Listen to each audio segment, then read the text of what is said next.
Mengungkap makna di balik logo dan simbol tahun Jubileum 2025. Apa itu tahun Jubileum? Sebelum kita mengenal lebih jauh tema Jubileum dan makna dari logo serta maskot Jubileum 2025, baiknya kita mengetahui tentang apa itu tahun Jubileum. Diadakan pertama kali oleh Paus Bonifacius VIII pada tahun 1300, tahun Jubileum ini adalah tahun suci dalam Gereja Katolik yang diadakan tiap 25 tahun sekali, ataupun dalam situasi khusus. Tahun ini adalah waktu pembaruan spiritual, pertobatan, dan pengampunan dosa. Selain Jubileum biasa yang diadakan setiap 25 tahun, ada juga Jubileum luar biasa. Contohnya tahun Kerahiman 2016, diumumkan oleh Paus Fransiskus pada tanggal 13 Maret 2015.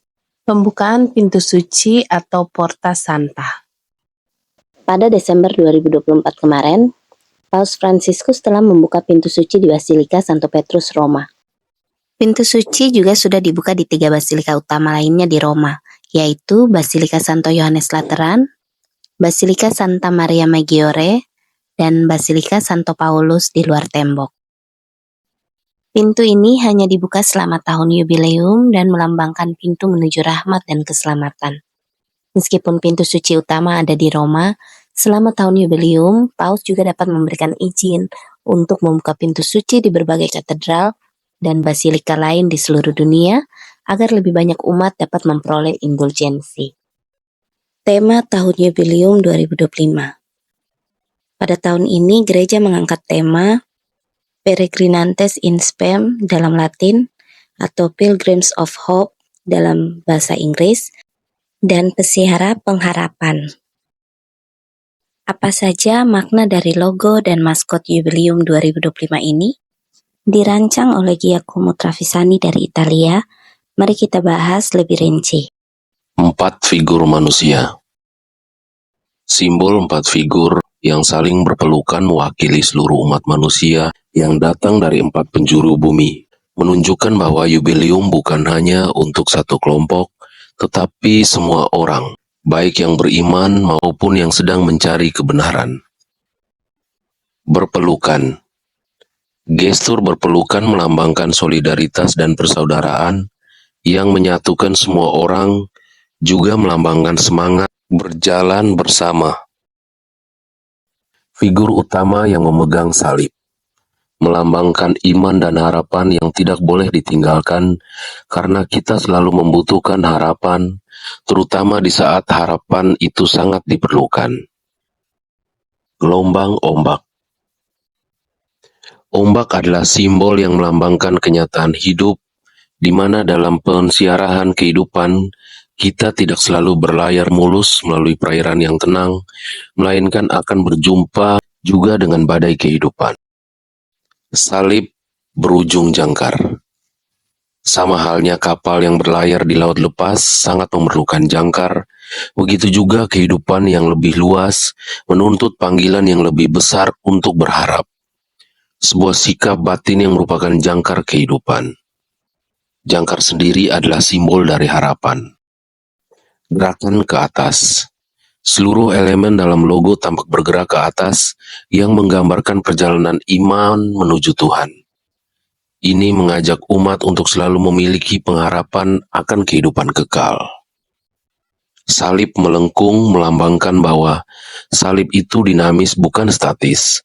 Salib tersebut bergerak ke arah manusia, tidak meninggalkan manusia itu sendiri, tetapi mengulurkan tangan ke arah mereka untuk menawarkan kepastian akan kehadiran Tuhan dan keamanan harapan.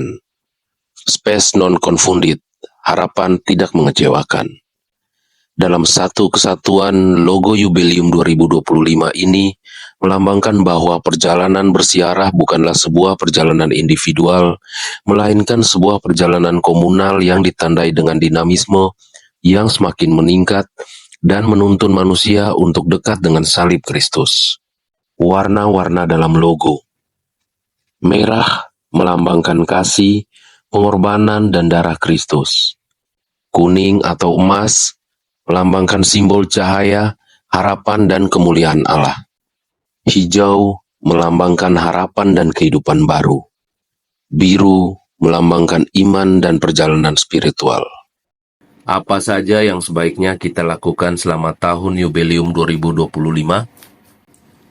Sepanjang tahun suci, umat diajak untuk memperkuat hidup doa, terlibat aktif dalam kegiatan-kegiatan liturgi gereja, membaca dan merenungkan kitab suci juga sebuah tindakan yang dianjurkan.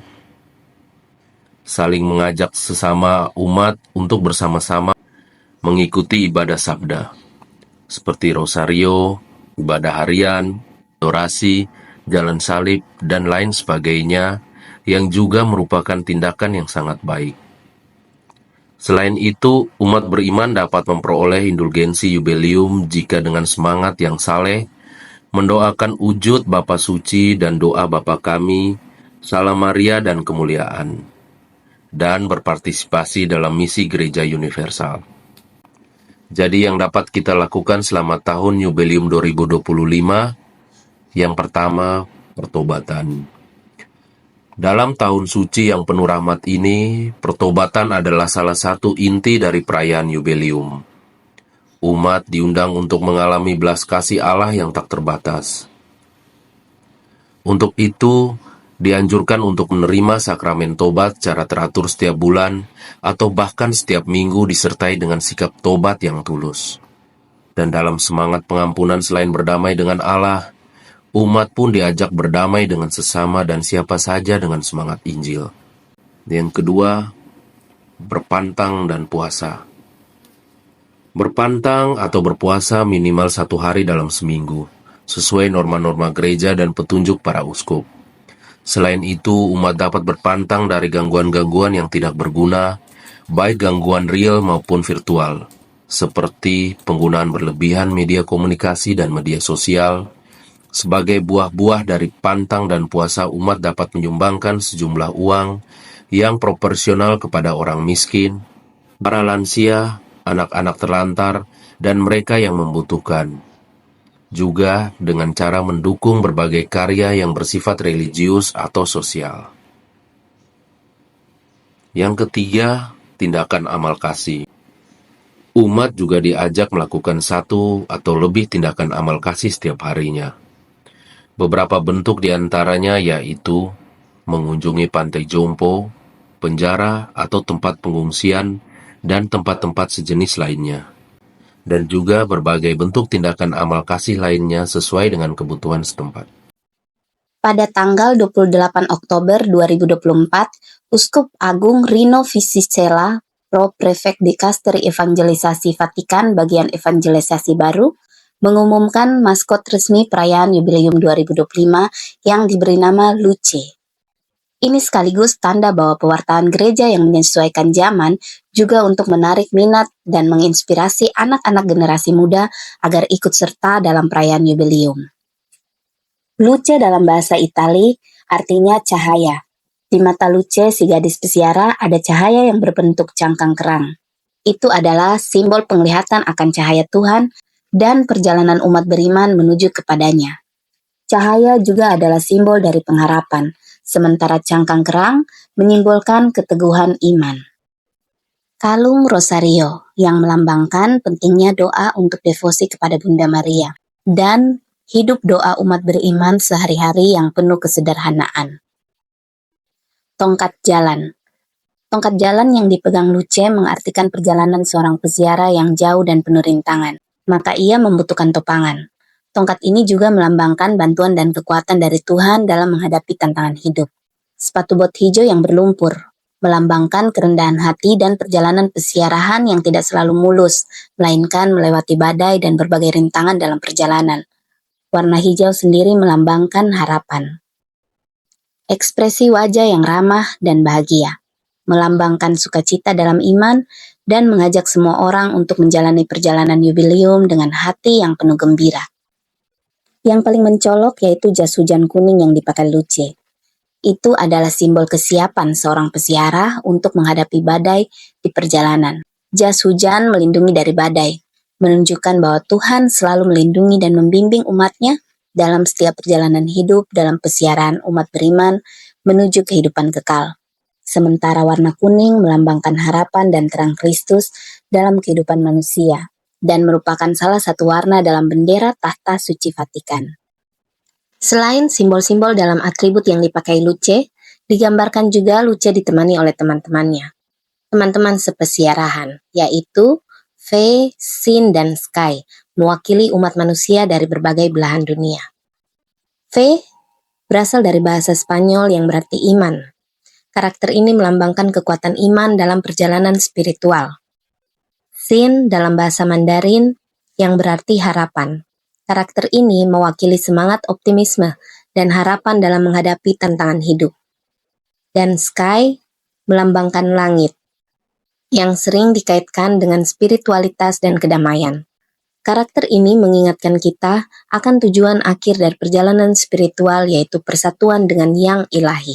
Luce juga ditemani oleh Lubi si malaikat kecil, Aura si burung merpati, dan Santino si anjing.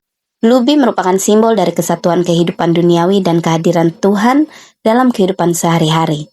Persatuan itu memberikan keberanian dalam menghadapi kesendirian di tengah penderitaan. Lubi juga menyimbolkan Tuhan yang hadir menemani tiap langkah orang beriman.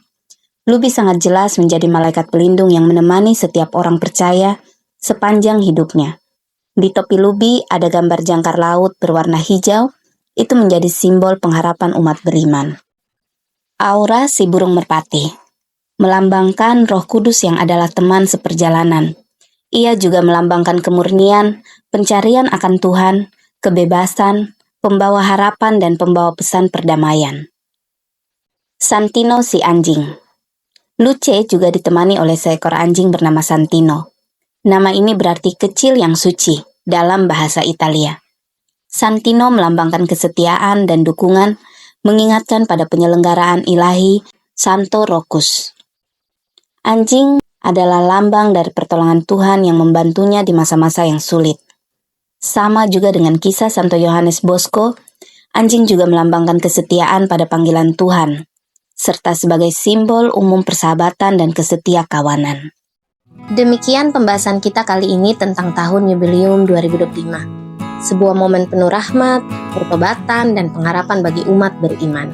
Dengan tema Pesiara Pengharapan, kita diajak untuk semakin mendekatkan diri kepada Tuhan, memperkuat iman, serta melakukan tindakan kasih kepada sesama. Semoga informasi ini bermanfaat dan menginspirasi kita semua dalam menjalani perjalanan spiritual selama tahun suci ini. Jangan lupa follow channel ini biar nggak ketinggalan pembahasan menarik lainnya ya. Stay blessed, stay inspired. Renungkan, syukuri, hidupi. Tuhan memberkati.